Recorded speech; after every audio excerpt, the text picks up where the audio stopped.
안녕하세요. 박연미입니다. 요즘 대출 창구 가보셨습니까? 아예 집값이나 전세금 상한이 정해져 있기도 하지만 담보 있고 소득 확실해도 웬만해선 못 빌린다. 이 표현이 맞을 겁니다. 그런데 삼성증권이 계열사 임직원 주식투자비, 청약비, 생계비 대출을 해주다 덜미를 잡혔습니다. 횟수로 4년 동안 무려 100억 원이 넘게 꿔줬답니다. 아마도 고객 예탁금이겠죠? 명백한 자본시장법 위반은 말할 것도 없고 어떻게 이런 대출을 4년이나 요구하고 승인했는지 기가 찹니다.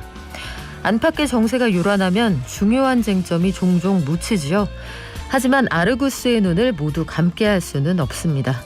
2월 24일 목요일, 여러분은 지금 삶을 발전시킬 경제발전소를 듣고 계십니다.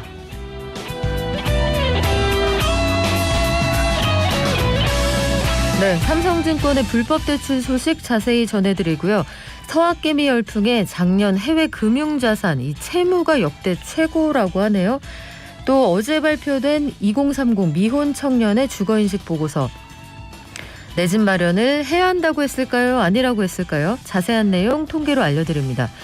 또 지난해 합계 출산율, 그러니까 가임기 여성들이 낳을 것으로 예상되는 아이의 숫자가 다시 한번 역대 최저치로 떨어졌다고 하는 소식도 들어와 있네요.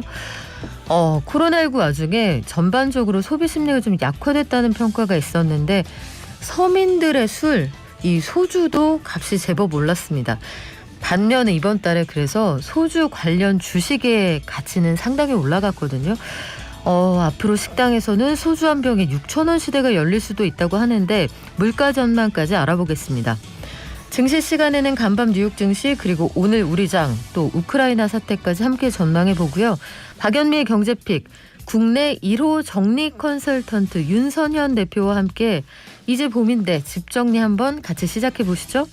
경제탐사 시간에는 택배 노사 갈등 지금 극단으로 치닫고 있는데 원인이 뭔지 해결책은 뭔지 따져보겠습니다. 저희 앱도 열고요. 유료 문자 열어놓고 있으니까요. 많은 의견 주시면 반영하겠습니다. 단문 50원, 장문 100원, 샵 0951로 보내주세요.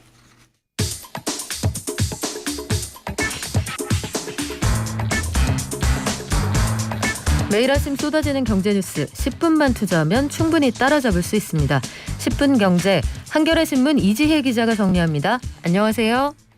안녕하세요. 네, 금융당국이 삼성증권 계열사 임원에게 불법 대출해준 혐의로 징계한다고요? 예, 지난 2020년 국정감사에서 박용진 민주당 의원이 최초로 제기했던 사건인데요. 삼성증권이 삼성전자 서비스, 삼성화재, 신라스테이 등 계열사 임직원 13명에게 총 100억 원 넘는 대출을 불법으로 내줬다는 내용이었습니다. 대출을 받아갔던 이유는 주로 개인 주식 투자 자금이나 금융상품 청약을 위한 거였고요. 문제는 우리 자본시장법에서 금융회사가 대주주 또는 특수관계인에 대해서 연봉 이상의 금액을 대출할 수 없도록 정하고 있다는 겁니다. 이를 위반하면 금융회사 그리고 대출을 받은 자 모두 5년 이하의 징역 또는 2억 원 이하의 벌금형을 받도록 되어 있습니다. 이렇게 문제 제기가 이뤄진 지 1년 4개월이 흘렀는데 조만간 삼성증권에 징계가 내려질 전망입니다. 금융감독원은 삼성증권에 대한 징계안을 제재심의국에서 검토를 하고 있는데요. 그 제재심의위원회 일정을 고려를 한다고 하면 상반기 중에는 제재가 확정될 것으로 보이고 있습니다. 네, 여기서 이제 건의를 하면 금융위원회에서도 입장을 밝히게 될 텐데 징계 수위가 구체적으로 얼마나 될까요? 일단 금감원은 현재 제재가 진행 중이어서 그 수위를 공개할 수 없다는 입장인데요. 하지만 금융투자업계에서는 삼성이 중징계를 받을 가능성이 크다고 보고 있습니다. 금감원의 제재는 금융사에 대한 제재 그리고 임직원에 대한 제재로 나뉘는데요. 금융사에 대해서는 최대 등록 인가 취소 조치가 있고요. 그리고 영업 정지, 시정 명령 등이 가능합니다. 그리고 임직원에 대해서는 해임 권고, 직무 정지, 문책 경고 정도가 중징계로 다뤄지고 있습니다. 아울러서 금감원은 삼성증권에 대한 제재가 확정된 뒤에 검찰에 고발하거나 통보해서 법 위반 사항에 대한 수사를 요청할 수도 있을 것으로 보입니다. 네, 이번에는 서학개미 소식 들어와 있는데 지난해 대외 금융자산, 그러니까 국경 밖에 있는 금융자산이 처음으로 2조 달러를 넘어섰다고요? 예, 코로나 와중에 해외 주식을 시작한 개인 투자자들이 굉장히 많이 늘어났는데요. 그 영향으로 지난해 우리나라의 대외 금융 자산이 전년 대비 2천억 달러 가까이 늘어난 2조 1,600억 달러로 집계됐습니다. 사상 최대치이기도 하고요. 2조 달러를 넘어선 것도 이번이 처음입니다. 증권 투자에서 1,300억 달러 정도 늘었고요. 직접 투자에서 500억 달러 늘어난 것으로 나타났는데요. 외국인의 해외 주식 투자가 크게 늘어난 데다가 미국 주가가 상승한 영향도 컸습니다. 아울러 외국인의 국내 증권 투자도 늘어나면서 대외 채무 역시 6천 달러를 넘어서 사상 최고치를 경신했습니다. 국가 대외 건전성은 좀 좋아졌다 이런 소식도 있군요. 예, 국내 거주자의 해외 투자를 말하는 대외 금융 자산에서 외국인의 국내 투자인 대외 금융 부채 잔액을 뺀 거를 순 대외 금융 자산이라고 부르는데요. 지난해 우리나라 순 대외 금융 자산은 1,700억 달러 이상 늘어난 6,400억 달러로 사상 최대치를 기록했습니다. 한국이 해외에 줘야 할 돈보다 받을 돈이 이만큼 더 많다는 의미이고요. 또 단기 외채 비율이 높아지면 대외 지급 능력이 나빠지는 것으로 볼 수가 있는데 우리나라 외환 보유액 대비 단기 외채 비율은 35.9%로 1년 전보다 0.1%포인트 감소한 것으로 나타났습니다. 그리고 외채 건전성을 나타내는 대외 채무 대비 단기 외채 비중 역시 26.4%로 전년 대비 2.8%포인트 줄었는데요. 이 지표가 낮을수록 안정적이라는 의미입니다. 네, 금방 갚아야 되는 대외 채무가 줄었다. 그러니까 급전으로 갚아야 되는 돈이 줄었다는 얘기니까 좀 안정적이다 이런 얘기인데 이번에는 이 청년들의 주거인식을 보여주는 요 단적인 예인데 예전에 한지붕 세가족 요 드라마 기억하신 분들 계실 거거든요. 되게 너무 오래전인가요? 그때는 드라마 중에 청년 세대를 이렇게 그렸습니다. 아니 아직 집도 마련을 안 했는데 자가용을 산다고 요게 거기 나오는 대사거든요. 그런데 2030 청년 세대가 집을 가져야 한다고 생각할까요? 필요 없다고 생각할까요? 네, 일단 국토연구원이 어제 공개한 2030 미혼 청년의 주거 인식에 대한 보고서에 나오는 내용인데요. 20대, 30대 미혼 무주택자 가운데서 내 집은 반드시 소유해야 한다는 응답이 무려 77%에 이르는 것으로 나타났습니다. 집을 꼭 가져야 한다고 응답한 무주택 청년 가운데서 81%는 부모의 경제적인 지원을 기대하고 있다 이렇게 응답을 했는데요. 청년들이 자기 능력만으로는 집을 구하기 어려워진 세태가 반영된 결과였습니다. 그래서 부모님의 경제적 지원을 기대할 수 있는 청년들 중에서는 58%가 10년 뒤에 집을 가질 수 있을 것 같다 이렇게 답을 했는데요. 반대로 부모의 지원을 기대하기 어려운 청년들 중에서는 10년 뒤 집 소유가 가능할 것 같다는 응답이 41%에 불과했습니다. 아울러서 부모로부터 이미 독립한 2030 미혼 청년들을 대상으로 조사를 해보니 이미 42%가 부모의 지원을 받아서 독립한 것으로 나타났습니다. 네, 여러 가지 고민을 좀 하게 하는 뉴스인데 마지막으로 지난해 합계 출산율 발표됐는데 또 역대 최저치다. 합계 출산율이 뭔가요? 합계 출산율은요, 한 여성이 15살부터 49살 사이에 낳을 것으로 기대되는 평균 출생아 수를 뜻하는데요. 지난해 우리나라 합계 출산율은 0.81명으로 2020년 대비해서 0.03명 또 감소했습니다. 우리나라가 출생 통계를 작성한 이래로 최저치이기도 하고요. OECD 회원국 평균의 절반 수준까지 떨어진 상황입니다. 한국은 OECD 회원국 중에서 유일하게 합계 출산율이 그 한 명을 밑도는 나라이고요. 정말 전 세계적으로 부동의 꼴찌입니다. 통계청에서는 주 출산 연령인 30대 여성의 인구가 많이 줄었고 그리고 혼인 건수도 역시 줄어든 영향이 누적이 되면서 출생아 수가 감소했다고 분석을 했습니다. 아울러서 엄마들의 평균 출산 연령이 늦어지고 있는 점도 영향을 미쳤다고 하는데요. 우리나라 엄마들의 평균 출산 연령은 33.4세로 1년 전보다 0.2세 상승했습니다. OECD 평균인 28.3세보다 약 5살 정도 많은 상황입니다. 네, 지금까지 한겨레 신문의 이지혜 기자였습니다. 고맙습니다. 감사합니다. 네, 10분 경제. 물가 소식으로 이어갈 텐데 공급난, 물류난, 무슨 난 이거 너무 지겨우시죠? 그렇기는 한데 많이 올라가긴 합니다. 대표적인 서민술 소주값도 올랐는데 어제를 기준으로 소주 제조사 1위 업체에서 출고가를 거의 8% 가까이 올렸습니다. 편의점 판매 가격이 이제 거의 2,000원 정도가 됐거든요. 글쎄요. 지금 회식해본 지가 언젠지 기억이 안 나서 잘 모르겠는데 보통 식당에서 소주 한 병에 3,000원 정도 받았던 것 같은데 이제 6,000원 간다 이런 얘기가 나오는 상황입니다. 소주 출고가 이 원 단위가 인상이 됐는데 또 식당에서는 1,000원 단위로 올라간단 말이죠. 어떤 내용인지 데일리안의 임유정 기자와 알아볼게요. 안녕하세요. 네, 안녕하세요. 네, 우리 임 기자님 오랜만인데 그 사이에 물가가 참 많이 올랐어요. 네, 맞습니다. 네, 소주 출고가가 올랐다고요? 네, 현재 그 참이슬로 잘 알려진 소주 1위 업체인 하이트진로를 시작으로 소주 출고가 도미노 인상은 현실화되고 있습니다. 하이트진로가 3년 만에 인상 카드를 꺼내면서 시작되었는데요. 잘 아시는 참이슬 오리지널을 비롯해서 진로와 같은 소주 제품의 출고가를 약 7.9%, 그러니까 현금으로 치면 85원 정도로 인상을 했습니다. 네, 여기에 최근 지역 소주 기업인 무학과 보혜양저도 뒤따라 인상 계획을 밝혔는데요. 부학은 오는 그 3월부터 주력 브랜드인 좋은데이의 출고가를 8.4% 정도 인상을 할 예정이고요. 보혜양조 역시 입세주 등의 출고가를 평균 14.62% 올린다고 합니다. 전반적으로 보면 이게 소주라는 게 원래 불황에 더 잘 팔린다고 할 정도로 서민의 술인데 이게 그 코로나19로 사라진 회식 문화도 가격 인상에 영향을 줬다 이런 주장이 있어요. 네, 그 앞서 말씀을 드렸다시피 하이트진로가 3년 만에 인상 카드를 꺼낸 이유는 굉장히 다양합니다. 네, 이렇게 불황인 시기에 왜 하필 지금이냐는 소비자들의 원망 섞인 목소리가 굉장히 높은 상황인데요. 네, 제조사들도 그럴 만한 사정은 있었습니다. 네, 일단은 소주의 핵심 주 원료인 주정값이 10년 만에 인상이 됐고 또 제품마다 필수로 사용되는 병뚜껑 가격이라든지 빈용기 취급 수수료 등이 줄줄이 올랐기 때문입니다.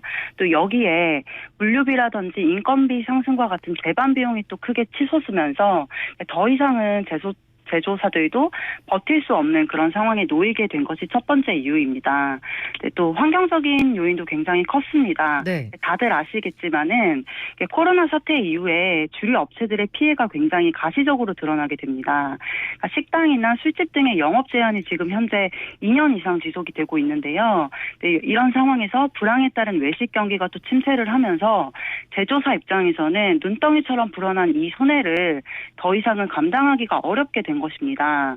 네, 일각에서는 혼술과 홈술이 이런 공백을 많이 대체하지 않았냐라고 하시는데요. 네. 사실 주류 매출 같은 경우에는 335 모여 앉아가지고 조금 부어라 마셔라 해줘야 매출이 오르는 그런 구조입니다. 그렇죠. 그래서 이제 1인 가구가 아무리 많이 마셔봐야 코로나 이전 매출을 뛰어넘을 수는 없는 그런 구조인 것이죠. 그래서 그런 의미에서 그러니까 식당과 같은 소매점이 힘들어지면은 또 자연스럽게 도매점이 또 어려워지고 또 도매점이 어려워지면은 또 제조사가 또 같이 힘들어지는 그런 구조이기 때문에 이런 요인들이 맞물리면서 가격 인상을 더 이상 미룰 수 없는 그런 상황에 놓이게 된 것이라 할 수 있습니다. 그렇군요. 사실 저만 해도 지금 그 음식점에서 소주 한 병에 얼마를 받았는지 기억이 가물가물한데 강아지 호야님이 이런 얘기 해주시네요. 거 3,000원은 옛날 얘기요. 이제 기본이 4,000원, 5,000원입니다 해주셨는데 이렇게 오를 동안 제가 식당에서 회식이라는 거 안 했다는 얘기예요. 말씀하신 것처럼 전반적으로 이렇게 업황이 어려워서 올릴 수밖에 없는 사정도 있었다라고 해주셨는데 이게 시기를 두고 고민을 좀 했을 거라고요. 서민들의 술 이런 이미지가 있기 때문이죠. 네, 그러니까 말씀하셨다시피 소주는 서민의 대표술로 잘 알려져 있기 때문에 그간 기업들이 손해를 감내를 하면서까지 인상 시기와 인상 폭을 두고 눈치 싸움을 좀 벌여왔다고 할 수 있는데요. 그러니까 삼겹살에 소주 한 잔이라는 말이 늘상 통용이 되는 것처럼 소비자들이 생활에서 굉장히 밀접하게 접하고 또 즐기는 술이기 때문에 그만큼 소비자가 바로 체감할 어려움이 크다고 판단을 해서 여지껏 미뤄왔던 것으로 보입니다. 또 여기에 지난해부터 물가 상승이 계속 이어지고 있는 상황인데 이 행렬에 주류까지 동참해야 한다는 부담 역시 배제를 할 수가 없었을 것 같고요. 특히 그 출고가를 인상을 하게 되면은 외식 물가로 또 직결이 된다는 점이 고민을 거듭한 가장 큰 이유 중 하나였다고 합니다. 왜냐하면 그 제조업체가 출고가를 인상할 경우에 아무래도 판매가 인상으로 직결이 되고 또 이는 다시 그 소비자 부담으로 이어지기 때문입니다. 이게요. 근데 궁금한 건 소주 회사들도 주정값도 오르고 다른 데서 매출이 안 나오고 뭐 인건비, 병 만드는 값 다 올랐다는 거 알겠는데 편의점 기준으로 출고가가 85원 정도 올랐다고 하셨잖아요. 그러면 그 정도에서 몇 배를 붙인다고 해도 이게 1,000원까지 오를 일인가 좀 궁금하긴 해요. 왜 식당에서는 출고가 10배가 넘는 값이 올라갑니까? 이게 업체마다 다르지만은 1위 업체를 기준으로 말씀을 드릴게요. 이게 출고가가 보통 100원 내외로 오르는 게 일반적인데 얼마가 오르든 통상 식당에선 1,000원 단위로 오르다 보니까 이 부분에 대해서 굉장히 궁금해하는 분들이 많으세요. 근데 식당들도 그럴 만한 사정은 있었습니다. 일단 그 핵심만 간추려 말씀을 드리자면은 네. 현재 코로나 사태의 후유증이 굉장히 큰 상태에서 물가 상승분을 식당 혼자 감당하기가 어려운 이유가 절대적입니다. 그러니까 현재 외식업계는 코로나 사태로 고사 위기에 처해 있는 그런 상황인데요. 그렇죠. 네. 네, 임대료부터 시작해서 뭐 인건비라든지 이런 비용 부담이 굉장히 높아지고 있는 데다가 특히 지난해 전반적으로 식료품 가격이 크게 오르면서 원재료 가격에 대한 부담까지 높아졌습니다.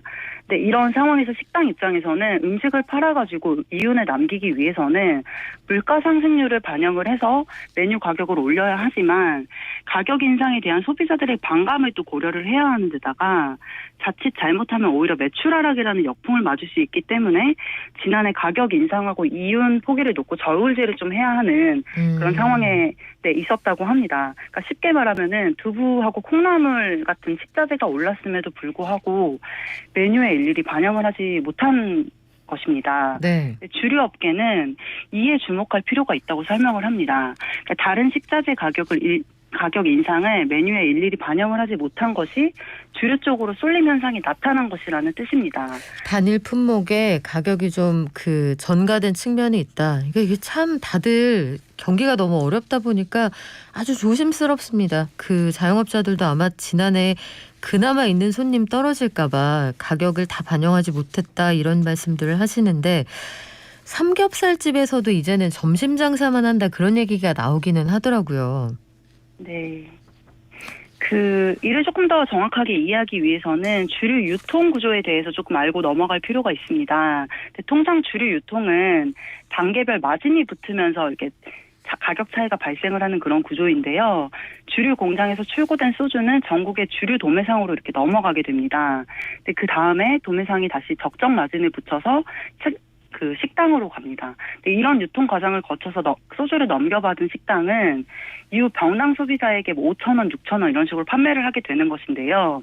그러니까 예를 들어서 하이트 진로 참이슬 같은 경우에는 뭐 기존 1,081원에서 1,166원으로 85원을 올렸는데 도매업체를 거치면서 200원에서 300원 가량이 붙고 또다시 식당에서는 여기에 서비스 가격이라든지 인건비, 임대료 등의 마진을 붙여가지고 최종적으로 소비자들에게 판매를 하게 되는 그런 구조인 것입니다. 그렇군요. 그런데 소주 가격이 올랐는데 맥주값도 조만간 오른다 이런 얘기가 있더라고요. 네, 소주에 이어서 맥주 가격 인상도 이제 대열에 올라탈 것으로 예상이 되는데요. 근데 실제로 수입 맥주 같은 경우에도 그 편의점 4캔에 10,000원 공식이 이미 깨지고 있는 그런 상황입니다. 지난해 말을 기점으로 하이네켄, 버드와이저, 호가든 같은 경우는 가격을 이미 상향 조정을 하면서 기존 4캔에서 10,000원 하던 것이 현재는 지금 4캔에 11,000원에 판매가 되고 있는 그런 상황이고요. 국내 수제 맥주 같은 경우에도 제주 맥주를 포함해서 인상 움직임을 보이고 있기도 합니다. 근데 이는 전반적으로 맥주 원재료 값이 급등한 영향이 큰데요. 근데 이런 상황에서 오는 4월엔 주류세 인상도 앞두고 있습니다. 근데 카스와 테라 등 국산 맥주의 가격이 오를 가능성이 또 높아진 것인데요. 4월 1일부터는 맥주에 붙는 세금이 지난해보다 1리터에 약 20원 오른 855원 20전으로 결정이 됐습니다. 네. 물가 상승률에 연동해서 주세를 부과하기로 한 정부 방침에 따른 것인데요. 통상 맥주업계가 주세 인상분보다 출고가 인상분을 더 높여온 점을 감안을 하면은 소비자 부담은 더 커질 것으로 예측이 됩니다. 이 마지막 질문은 저희 작가님께서 아마 사심을 담아서 물어보시는 것 같은데 소주하고 맥주를 섞어 마시는 문화가 또 있지 않겠습니까? 우리나라에 과거에 있었는데 이런 것도 이제는 마음껏 시킬 수가 없게 되는 거 아니냐 이런 전망을 해주셨어요. 실제로 어때요? 네, 그 소주하고 맥주를 함께 섞어 마시는 이른바 소맥이라고 하죠. 이 소맥을 즐겨 마시려면 이제 10,000원을 넘게 지불해야 할 것으로 예상이 되고요. 저 같은 경우에는 항상 안부차 가볍게 소주 한잔 하자, 소맥 한잔 하자 이런 말을 건네곤 했는데 이제는 이런 말도 쉽게 하지 못할 것 같습니다. 그래요. 지금까지 데일리안의 임유정 기자였습니다. 고맙습니다. 감사합니다. 참 물가 오른다는 소식을 전해드리고 또 코로나 소식까지 좀 걱정스러운 소식이 잇따라 전해드리게 되네요. 코로나 확산이 우려되는 상황입니다. 우리가 거의 날마다 처음 보는 숫자를 보고 있는데 아마 접종들은 다 마치셨을 테고 마스크 착용하는 거, 사회적 거리 두기 요거 꼭 지켜주시기 바랍니다.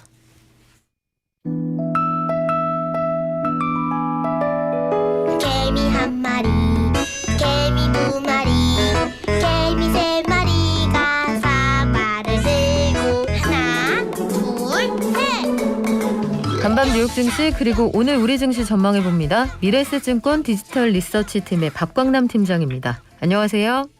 네, 안녕하세요. 간밤 뉴욕 증시 어땠습니까? 일단 미국 증시는 우크라이나 이슈를 소화하며 상승 출발하는 모습이 나타나기도 했었습니다. 하지만 우크라이나에서 비상사태 및 예비군 소집령이 발표가 되고 무력 충돌 가능성이 높아진 여파로 하락 전환을 했고요. 잠깐 장중에 반발 매수세가 이어지기도 했는데 관련 이슈에 따른 높은 인플레이션 우려가 높아지고 있다는 점, 그리고 또한 미국의 추가 제재가 발표가 됐고 분리주의자들이 러시아의 우크라이나군 격퇴 지원 요청 등을 하면서 실제로 이제 전면전 가능성이 더욱 올라가게 되면서 장 후반에 낙폭을 지속적으로 확대하면서 마감했다라는 점이 특징이었습니다. 우크라이나 이슈에 금융시장이 민감할 수밖에 없는 상황이죠? 예, 맞습니다. 사실 금융시장이 왜 지정학적 리스크에 민감할까 하면 아무래도 한 단어로 꼽는다면 인플레이션일 것 같습니다. 일단 미국과 EU 등 서방 국가들이 대러시아 제재안을 속속들이 발표하고 있는 상황에서 러시아의 조치가 취소되기 전까지 추가적인 제재를 계속할 거라고 언급을 좀 했는데요. 간밤에도 노드스트림 2 A라고 하는 가즈프롬이 소유하고 있는 자회사에 대한 미국이 규제안을 발표를 했고요. 시장에서는 본격적으로 러시아의 수출 통제에 나설 가능성이 높고 있다고도 보고 있습니다. 사실 미국이 화해에 취했던 방식을 러시아 산업 전체에 적용할 수 있다는 이야기도 나오고 있고요. 이런 조치들은 결국에는 높은 인플레이션을 자극할 수 있다는 점에서 시장 참여자들은 주목할 수밖에 없는 이슈라고 보시면 될 것 같고요. 이 노드스트림2 승인 절차 보류로 천연가스 재고 부족에 따른 가격 상승, 밀과 옥수수, 국제유가와 알루미늄 등 상품 선물 시장의 강세가 촉발될 수가 있습니다. 물론 지난 2014년 크림반도와 돈바스 전쟁 당시에 관련 품목들의 변화가 제한적인 과거가 좀 있기는 해서 실질적인 영향은 좀 더 지켜봐야겠지만 그럼에도 불구하고 당시와 현재가 좀 다른 점은 인플레이션 상황이라는 점이죠. 미국과 캐나다 등지의 곡물 재고가 낮고요. 원유 시장도 비록 이란 참여 가능성은 높지만 공급이 타이트하다는 점, 그 외에도 공급 불안이 여전하다는 점이 아무래도 인플레이션 장기화 우려를 주고 있다고 보시면 될 것 같습니다. 그렇군요. 기억을 더듬어 보면은 2014년에 크림반도를 강제로 또 러시아가 합병을 했던 일이 있는데 그때는 우리가 이렇게까지 민감하지 않았던 것 같거든요. 예, 사실 방금 이야기를 해드렸던 상황이랑 좀 유사한 내용인데요. 그때와 지금의 이제 인플레이션 환경이 좀 다른 부분도 있고요. 이제 지금이 이제 높은 인플레 수준이 훨씬 더 높다라는 부분. 또 다른 부분은 이 밀 같은 경우에는 2014년 당시 우크라이나는 이 3월 달에 크림반도가 병합이 됐고요. 이 4월 달부터 이제 시작이 좀 됐었습니다. 다만 지금은 2월 말, 3월 말에 지금 3월 초에 지금 이슈가 발생하고 있는 거지 않습니까? 이게 우크라이나의 파종기랑 겹치게 되거든요. 사실 파종기에 파종을 제대로 못할 경우에는 그냥 한 해 농산물 생산이 다 망가진다라고 보셔도 크게 다르지는 않은 상황이고요. 그렇기 때문에 이 돈바스 전쟁 때는 밀 가격이 사실 곧바로 제자리로 갔죠. 국지전이기도 했고 밀 생산에는 크게 타격을 미치지 못했으니까요. 하지만 이번에는 파종기와 겹친다는 점까지 문제가 장기화될 수 있기 때문에 그 부분도 고려를 하셔야 되고, 또한 다른 점은 우크라이나의 밀 수출 물량이 2014년에 비해서 2배 가까이 늘어나서 영향력이 커졌다라는 점입니다. 사실 간밤에 미국 밀 선물 가격도 2012년 12월 이후에 최고가를 기록하면서 그 우려를 좀 반영하고 있는 모습입니다. 그렇군요. 우크라이나 이슈가 계속되고 있는 상황인데 오늘 속보가 좀 걱정스러운 게 있었단 말이죠. 러시아도 미국에 제재가 있으면 우리도 반드시 보복하겠다 이런 입장이 나오기도 했는데 이거는 계속 굴러가는 이슈라고 치고요. 그 외에 우리가 주목할 만한 지표가 있습니까? 예, 사실 뭐 증시 주변에서 좋은 소식이 들려오는 건 거의 없는 상황인 것 같은데요. 그럼에도 불구하고 미국의 2월 스테이트 스트리트 투자자 신뢰지수라는 것이 발표가 됐습니다. 이 스테이트 스트리트 지수는 기관 투자자들이 펀드에서 위험자산을 얼마나 편입했는지 정도를 파악할 수 있는 지표거든요. 이번 스테이트 스트리트 투자자 신뢰지수는 지난달 발표된 90.0을 상회한 103.9로 발표가 됐는데요. 100을 넘어서면 위험자산에 대한 투자 비중이 증가했다라고 보시면 됩니다. 전반적인 기관 투자자들의 포트폴리오에서 위험자산의 비중이 더 커졌음을 좀 확인을 해주는 상황이었는데요. 지역별로는 유럽이 한 8.3포인트 상승했고요. 미국이 12.6포인트 상승하면서 106.2로 위험자산이 크게 증가했음을 좀 보여줬습니다. 물론 아시아 쪽은 소폭 하락하면서 여전히 안전자산이 더 많이 차지를 하긴 했지만 이러한 지정학적 리스크 높은 인플레에 대한 우려에도 불구하고 사실은 위험자산에 대한 수급적인 투자가 늘어났다는 부분에는 조금 주목할 필요가 있고요. 해석을 좀 해보자면 이런 지정학적 우려에도 불구하고 기관 투자자들은 위험자산의 투자 비중을 좀 늘렸다. 즉 증시의 옛 격언들을 보면 증시에서 가장 큰 리스크는 비싼 가격이고요. 가장 큰 호재는 싼 가격이라는 점을 사실 저희가 이제부터는 서서히 아무리 지정적 리스크나 여러 가지 요인을 따지더라고 하더라도 고려해 볼 필요는 있다라는 판단입니다. 그렇군요. 오늘 우리 장은 어떻게 출발했습니까? 일단 전운이 감돌고 있는 우크라이나에 대한 우려로 양대 지수 모두 1% 내외 하락을 했고요. 지금 소폭 더 낙폭을 키우는 모습입니다.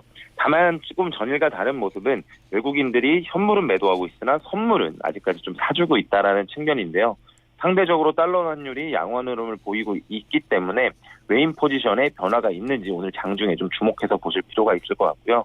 또한 우리나라가 오늘 금일 금통위가 예정이 되어 있습니다. 시장의 컨센서스는 금리 동결이고요.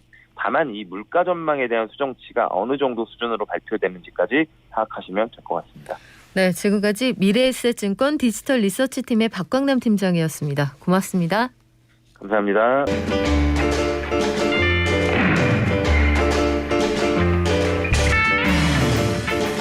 너무 추워서 아마 체감들을 못하실 텐데 우리 입춘 지난 지 제법 됐습니다. 아직은 바람 끝이 좀 날카롭다 이런 생각이 드는데요. 오후에 햇살을 좀 보시면 햇빛이 창문을 통과하고 그 만져지는 결이 달라졌다. 요거 느끼실 거거든요. 약간 뭐랄까요? 커피 믹스로 치면 아주 센 맛에서 약간 마일드로 바뀌었다고 할까? 느낌이 달라졌는데 봄이 온다는 얘기죠. 봄이 오니까 청소를 좀 해야겠다. 이런 마음은 일단 듭니다. 네, 어떻게 해야 될지 모르겠어요. 그래서 저희가 이분을 모셨는데 이분이 이렇게 얘기를 하시더라고요. 청소를 잘하면 부자도 되고요. 아이가 성적도 오른다고 합니다. 이거 진짜일까요? 임상을 해보신 걸까요? 국내 1호 정리 컨설턴트인 베리굿 정리 컨설팅의 윤선현 대표 모시고 들어볼게요. 안녕하세요. 네, 안녕하세요. 자, 대표님 저 이쪽 방에 있는데요. 네. 정리 컨설턴트는 구체적으로 어떤 일을 하시는 분들인가요? 네. 대부분 이제 정리라고 하면 갑자기 머리가 아프신 분들이 계십니다. 여기 있네요. 지금 네. 집이 엉망이고 사무실 책상에 막 물건 많고 차에서 지금 이제 운전 중이신 분들은 엉망 있는 책차를 보면서 이거 언제 치우지? 어떻게 치우지? 이런 이제 고민들, 어려움들 많으실 텐데 이런 걸 한 방에 해결해 줄 수 있는 전문가가 바로 정리 컨설턴트입니다. 정리 문제 해결사라고 볼 수 있겠죠. 그리고 사실은 TV에서도 요 집 정리해주는 프로그램들이 있어서 유심히 보기는 했는데 저도 편견이 있었나 봐요. 이 정리 정도는 어머님들이 잘하신다. 보통 이렇게들 생각을 하시잖아요. 그래서 이렇게 젊은 남성분이 정리 정돈을 가르쳐 주시는 선생님이다. 제 생각을 못했는데 어떻게 하다 1호가 되셨습니까? 2010년에 제가 이 직업을 시작했을 때 제일 많이 이제 여쭤보시는 질문이 남자가 정리 컨설턴트를 한다고요? 네, 이렇게 이제 이야기하더라고요. 저는 이제 이걸 직업화시키기 위해서 오래전부터 준비를 했고 그 전에는 직장 생활을 좀 했어요. 야근을 밥 먹듯이 했던 성실한 직장인이었죠. 네. 그런데 이제 저는 직장 생활을 오래 할 생각은 없었기 때문에 한 10년 정도 창업 준비를 하고 그다음에 창업을 이제 어떤 전문 직업을 만들어서 창업하고 싶은 바람이 있었습니다. 그런데 야근 생활이 저의 직장을 이제 뭔가 직장 생활하면서 뭐 일을 잘하게 한다거나 이제 창업에 대한 목표를 이루어지는데 전혀 도움이 안 되는 거예요. 그런 것들에 대한 원인들을 파악하기 위해서 제가 자기계발서를 많이 읽었죠. 그러던 중에 2012년에 단순하게 살아라라는 책을 읽게 되었는데 그 책에서 굉장히 뭔가 저의 이 뇌리를 땅 치는 문구가 있었습니다. 뭔가요? 그 문구가 단순함의 삶의 여유와 인생의 목표를 이루게 한다. 인생의 목표를 이루게 한다? 네. 그래서 네, 삶의 그 여유까지는 표현이- 알겠는데 그 진짜 그렇게 되나요? 저는 굉장히 그게 절박했기 때문에 어. 그 삶의 목표라는 부분이 더 꽂혔던 것 같아요. 그런데 제가 단순하게 사는지를 보니까 제 책상이든 제 집이든 엉망이었던 거죠. 그래서 단순해야겠다. 네. 이 절박함 때문에 가지고 있던 책들을 정리하고 책상에 있던 서류 뭉치를 치우기 시작했습니다. 그러면서 조금씩 제 삶에 변화가 생기는 거예요. 근데 이제 예전에 뭐 창업만 하고 어떤 전문가가 되겠다는 바람만 있었지 뭘 하지? 어떤 분야를 하지에 대한 이제 결정을 못한 상태에서 야, 이걸로 창업을 하면 왠지 잘 될 것 같다. 이런 이제 뭔가 이 정리라는 키워드에 꽂히게 됐어요. 그래서 사람들의 삶을 내가 경험했듯이 단순하게 살게 해주고 또 이제 인생의 목표까지 이루게 해줄 수 있다면 굉장히 좀 좋은 어떤 솔루션이 되겠다. 이런 차원에서 제가 정리 컨설턴트라는 직업 그다음에 이 일을 네. 준비했고 그게 이제 제가 이제 이 일을 하게 된 어떤 결정적인 계기가 되었죠. 야, 대단하시다. 생각해 보면요. 30대 초반의 남성이 우리나라에 없던 직업을 만들어서 창업을 해서 성공을 하신 거예요. 사실은 정리의 팁뿐만 아니라 그거 자체가 책으로 한 권인 건데 대표님, 저는 사실 최근에 그 내놓으신 책들을 보면 이게 이대로는 안 되겠다 싶은 순간 정리를 시작했다. 이거 내 얘기인가 싶었고요. 부자가 되는 정리의 힘, 그리고 아이 성적을 올리는 정리의 힘, 이런 책들을 꾸준히 써오셨단 말이에요. 일단 정리하면 부자가 됩니까, 진짜? 네. 제일 또 이렇게 책 제목 때문에 많이 물어보신 질문인데 이게 재테크와 무슨 관계냐 아니면 뭐 투자서 아니냐 이렇게 네. 생각하시는 분들이 있는데요. 제가 이제 정리를 접목시켰던 건 뭐냐면 쓰지 않는 물건들을 구입해서 혹은 비싸게 좋게 쓰려고 샀는 물건들을 방치해서 손실이 굉장히 많다는 사실입니다. 그거를 이제 그냥 집에다 둔다 그러면 보통 이제 몇 평의 공간을 차지하게 되겠죠. 예를 들면 이제 30평의 집에 산다고 가정했을 때 실제 사용하는 물건들은 30% 정도밖에 안 되거든요. 그러면 이제 그 외의 공간들에는 물건들이 보관되거나 아니면 이제 활동 공간이겠죠. 그런데 이제 한 평 정도 기준을 봤을 때 내가 이게 아파트라는 집을 사기 위해서 투자한 돈의 가치가 있을 텐데 그만큼의 공간 속에 물건을 방치하고 그 공간이 계속 물건으로만 가득 채워져 있다면 사실 그 공간에 대한 손실도 있을 것이고 그 공간에 그러네요. 채워진 물건도 손실일 수 있겠죠. 옷들은 월세도 안 내잖아요. 그렇죠. 네. 뭐 구입할 때 돈으로만 가정하기보다는 우리는 뭐 그걸 비용으로 환산하지 않지만 보관 비용이 들 수도 있다. 그래서 저는 이제 집안에 쌓여서 쓰지 않는 물건들을 빨리 쓰는 게 제일 경제적인 효과가 있고 그리고 내가 쓰지 않을 물건이라면 그냥 이렇게 좀 소비 습관을 통제하는 방식으로 내가 정말 이걸 쓸까? 이게 정말 나에게 필요한 물건인가? 혹은 몇 개 정도 사야지 쓸 수 있지? 이런 어떤 이제 뭐 개수 같은 거 이런 것들에 대해서 구체적인 접근을 한다면 조금이라도 돈의 어떤 절감이 될 텐데 저는 이걸 구체적으로 좀 조사를 했습니다. 보통 한 가정당 사용하지 않는 물건 때문에 발생되는 손실의 이 규모가 보통 평균적으로 20에서 30만 원 정도가 나오더라는 거예요. 월에? 그러니까 네. 네. 월. 그 정도면은 이거 굉장히 작은 돈이 아닐 수 있겠죠. 그렇죠. 네. 연간으로 치면은 월세로 치면 360만 원인데 우리가 언제 소득공제에서 그렇게 환급을 받습니까? 연말정산보다 훨씬 더 좋은 효과가 바로 정리라고 생각합니다. 연말정산도 이기는 정리의 힘 저희가 하나 메모했고요. 애들 성적이 오른다. 아마 이거 들으시는 그 학부모들은 귀가 쫑긋하실 텐데 정리하는 거랑 우리 애가 공부 잘하는 게 무슨 상관입니까? 네. 실제 제가 이제 경험했던 사례인데 제 강의를 들으시고 어떤 분이 집에 가셔가지고 좀 충격을 먹으셨는지 애 방을 치웠어요. 그러니까 방 전체를 치우기에는 좀 어려우니까 책상만 치웠습니다. 그 정도였군요. 네. 그랬더니 책상 위에 별의별 물건이 다 있는 거예요. 그분이 가장 충격을 먹었던 물건이 바로 짱돌이었는데 아니 우리 애가 돌이요. 애가 왜 이걸 뭐 놀이터 같은 데 갖고 왔겠죠. 이걸 짱돌을 모르는 애였나 뭐 이렇게 아이고. 이제 아이에 대해서 좀 충격을 먹고 책상을 이제 깔끔히 치웠습니다. 근데 아이가 이제 뭐 유치원도 아니고 그냥 초등학생이었는데 학원을 갔다가 이제 집에 들어와서 평소에 앉지 않던 책상에 앉아가지고 공부를 하고 있는 거예요. 옛날에는 뭐 공부 좀 해라 혹은 이제 할 때까지 좀 이렇게 좀 째려보고 지켜봤던 그 상황이 완전히 반전이 된 거죠. 그래서 그거를 사진을 찍었어요. 이 뒷모습을. 우리 그래서 아이가 책상에 앉아 있는 게 너무 충격적이라 충격이었어요. 이 엄마가 사진을 찍으셨군요. 그래서 이제 네. 엄마들 톡방에다가 우리 애가 책상을 책상에 치웠더니 앉았어. 공부를 해요.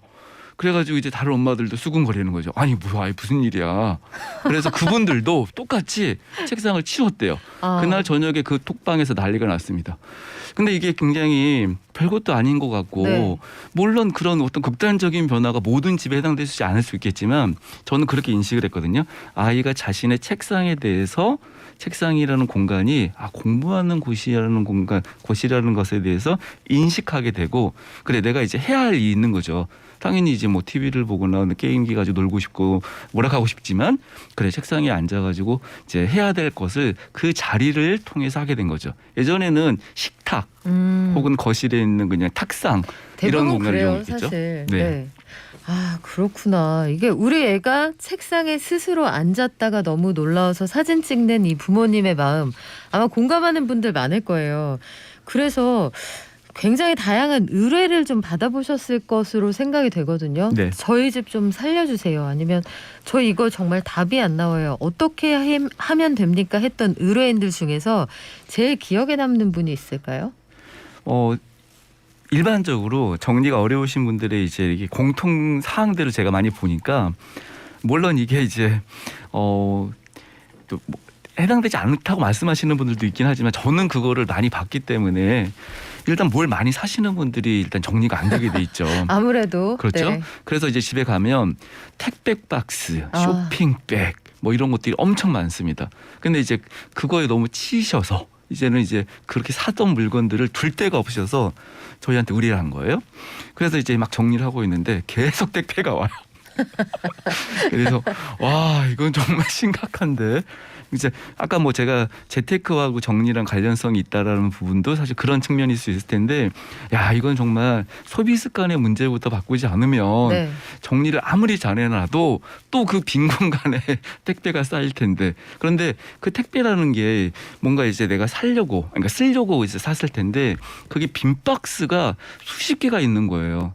어떤 집은 한 방에 다 그냥 그렇게 쓰지 않는 물건들 막 사온 물건들이 있는데 사실 그것도 다 사연과 그 이유가 있는 거죠. 대부분 살면서 너무 좀 이제 우울감도 들고 뭔가 이렇게 좀 새로운 어떤 자기 쇄신 같은 그런 전환할 수 있는 그런 기회가 없는데 유일하게 나를 반겨주고 나를 환영해 주는 게 택배 아저씨였대요. 자기에게 전화 주는 사람은 하루에 택배 아저씨밖에 없으니까 아이고. 사실 무슨 그 소비 습관의 문제라기보다는 그분의 어떤 마음의 뭐 자존감의 문제일 수도 있고 그런 이유 때문에 나를 찾아주는 사람을 만나기 위해서 구매를 했던 것이죠.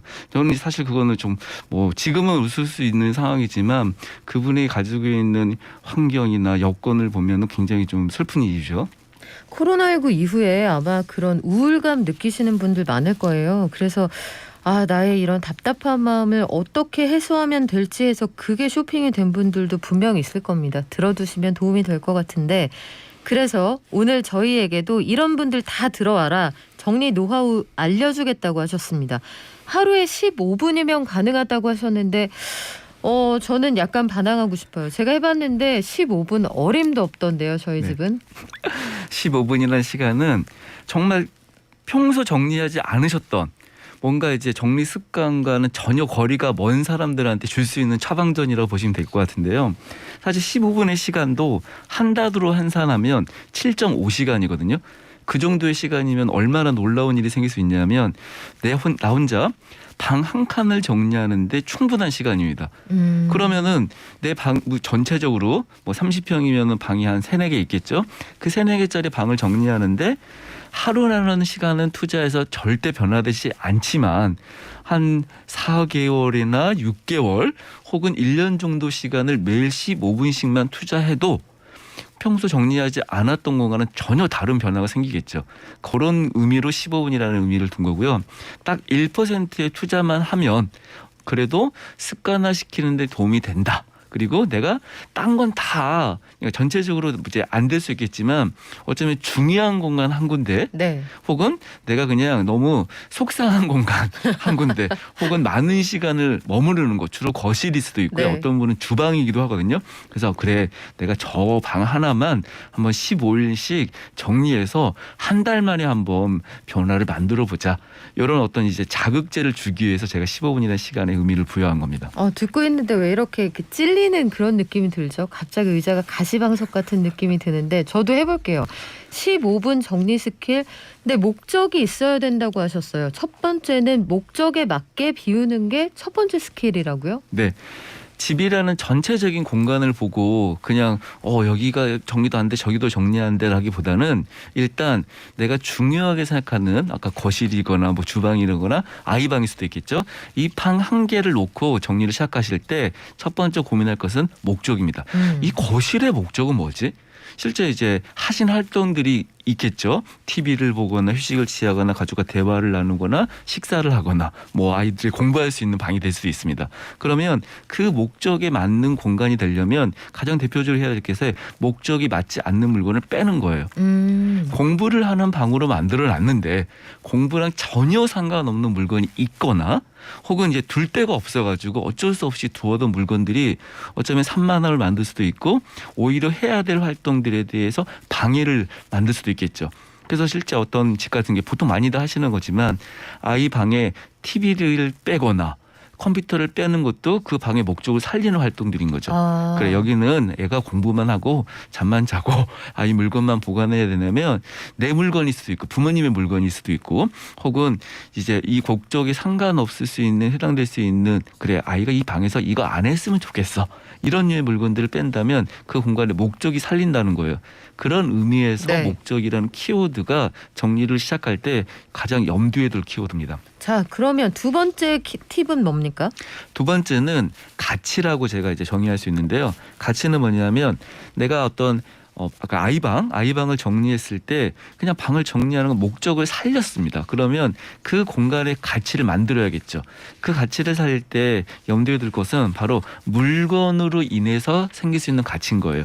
아이방에 책일 수도 있고 참고서 같은 게 있을 텐데 그냥 존재하는 의미에서는 그 물건의 가치가 살리지 않겠죠.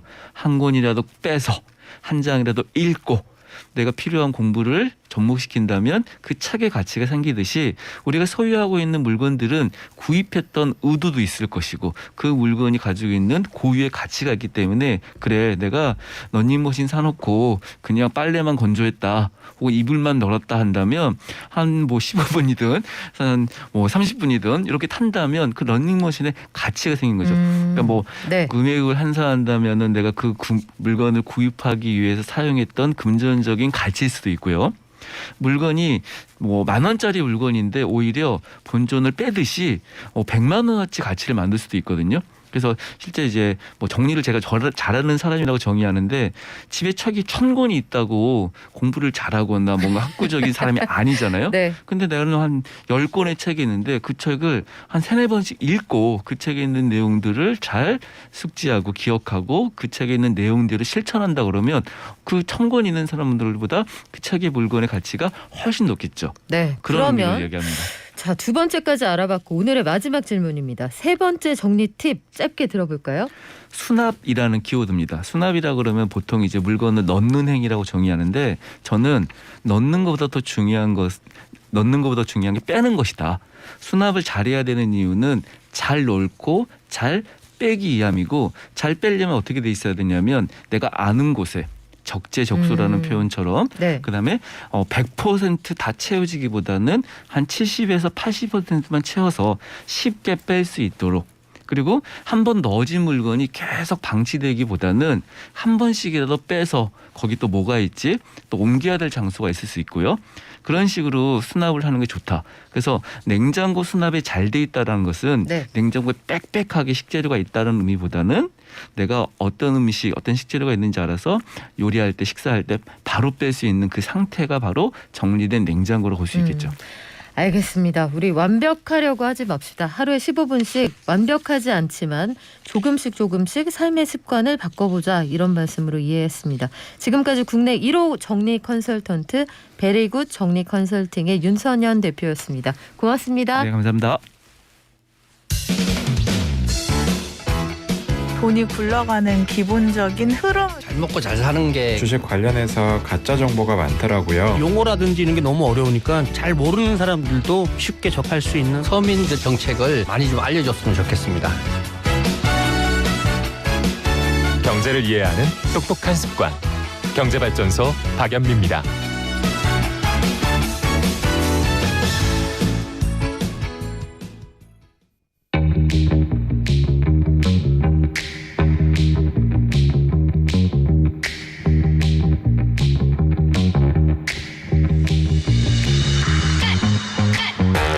네, 아마 영상으로 보신 분들 많을 텐데 택배 노조와 CJ 대한통운 사이의 갈등이 극단으로 치닫은 상황입니다. 그리고 노조원과 비노조원 사이의 갈등도 상당한 상황이라고 하는데 본사 점거 상황에 이어서 물류센터 진입을 막는 일도 있었고요. 왜 여기까지 왔는지 해법은 없을지 이정호 전 미디어오늘 편집국장과 알아볼게요. 안녕하세요. 예, 반갑습니다. 자, 택배노사 갈등 지금 어떤 상황입니까? 어제는 뭐 국회에서 기습시까지 했죠. 예. 근데 이게 대화가 지금 아직 안 되고 있습니다.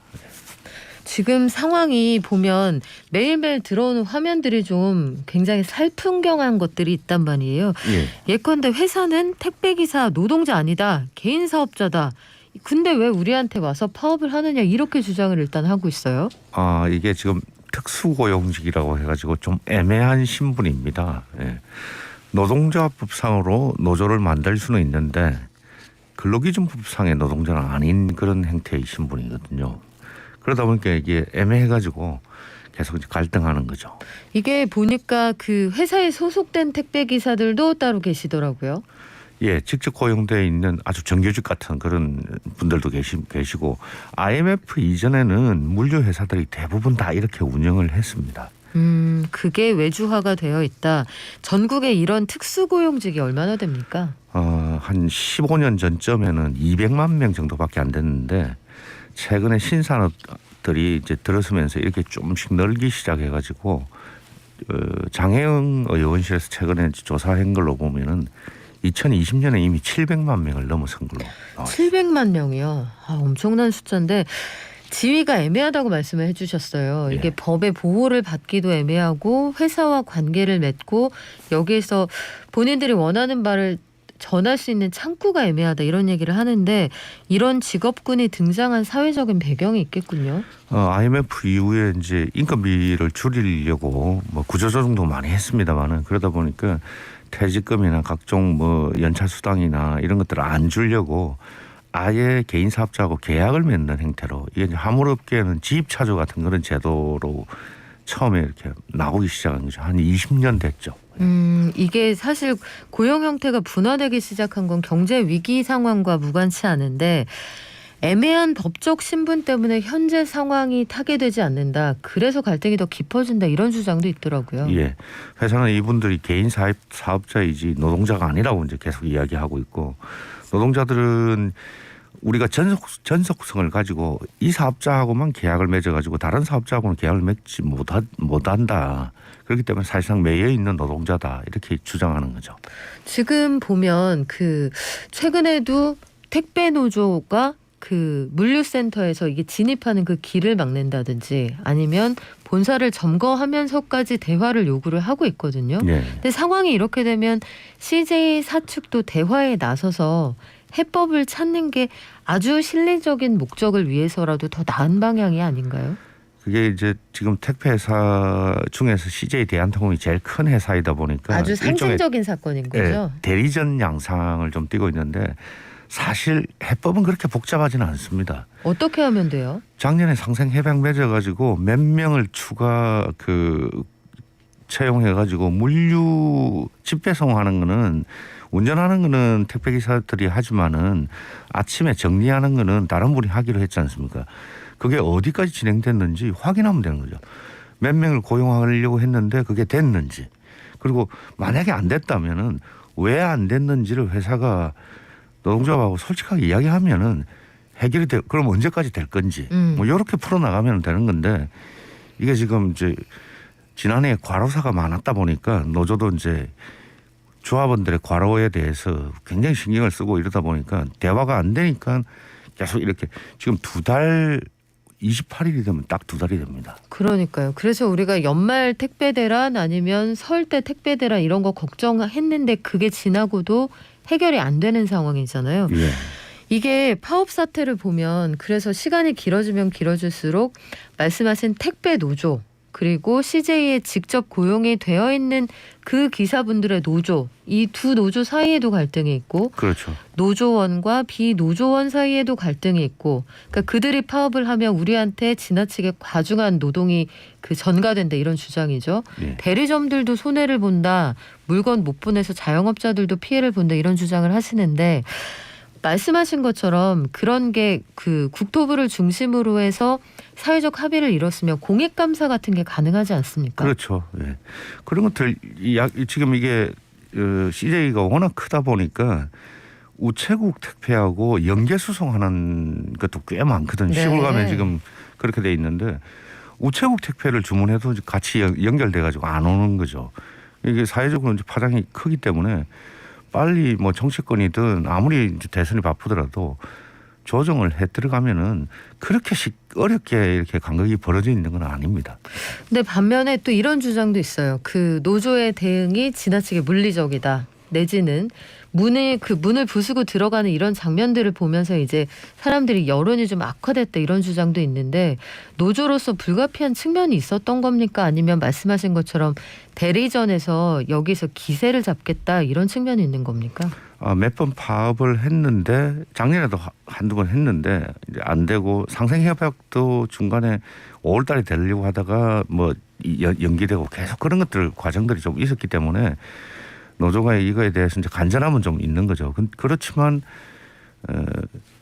점거하는 과정에서, 그리고 점거한 이후에 뭐 안에서 담배 피고 뭐 이런 것들이 계속 목격되면서 본사의 직원들하고도 등 돌리게 되고 동료인 비노조원들하고도 등 돌리게 되는 그런 문제도 생겼죠.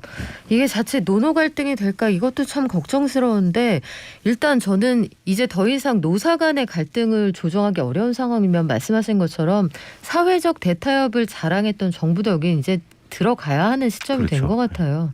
그러니까 공익감사 통해서 전 국민이 십시일반에서 택배비 올렸지 않습니까? 이 분류인력 고용한다고 해서 이 돈이 어디에 어떻게 쓰였는지, 장비 투자에 썼다고 하니까 장비를 얼마 주고 샀는지, 누구 말이 맞는지 시시비비 좀 가려야 하는 시점이 아닌가 싶습니다. 여기까지 들을게요. 지금까지 이정호 전 미디어오늘 편집국장이었습니다. 고맙습니다. 예. 날씨 너무 춥습니다. 그래요. 파업 관련해서도 여러 가지 의견 주시는데 시간이 길어지고 날씨도 춥고요. 이게 파장이 만만치가 않습니다. 타다 갈등 때처럼 마냥 손 놓고 있다가 이게 뭐야 이런 상황이 되면은 안 되겠죠. 저희도 계속 꾸준히 이 속보 챙겨보겠습니다. 내일 올게요. 발전.